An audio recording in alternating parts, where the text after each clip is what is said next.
ពេល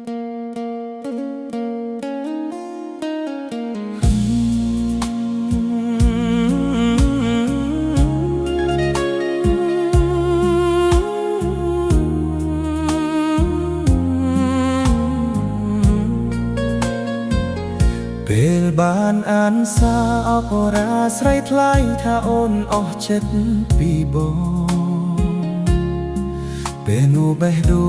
ងអួលឡែនកន្លងខ្ទេចខ្ទួមមួស្រ័យក្នុងចិត្តថាលេងសំណាងព្រោះស្រីនួលអងប្រាប់ថាចង់បាយចេញពីភ្លើរបស់យើងក្នុងដួងចិត្តបងហូរស្រក់ទឹកភ្នែកលាក់លៀមក្រោយទូរស័ព្ទប្រណិតអូនពេកស្ដាយឬកន្លងមិនអស់តោគិតពីយប់ដែលអូនញញឹមសុំបងកុំចេញយឺតឥឡូវសុំលេងនោះបែកខ្វៀតទៅឆ្ងាយពីផ្លូវបងហើយបើចង់បែកឬបញ្ចប់បងមិនខកចិត្តស្រីឡើយ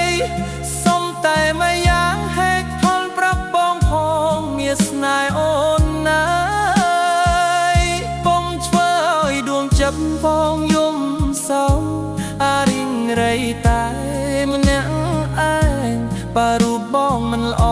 ច្រឡំណាស់ដាក់ទោសបងក៏បានដែរគ្រាមុនអូនថាមិនមានសង្សារទេរូបអូនទំនេរត្រូវការរូបបងមកមើលក្បែរមកជួយមើលថែថ្នាក់ធ្នមត្រកងយល់ចិត្តនួនល្អមួយព្រឹកនេះស្រាប់តែនួលអងក្រឡាស់សំដីថាចង់ទៅឆ្ងាយពេលនេះបងដឹងច្បាស់ចិត្តស្រីបានផ្លាស់ទៅកន្លែងថ្មីលែងស្ថិតក្នុងដៃបងដែរដូចមុនបងនៅទីនេះក៏នៅតែស្រវែងដដែលទោះបីជាចិត្តស្រីរត់ទៅណាបងក៏សូមឲ្យអូននាមសុខចិត្ត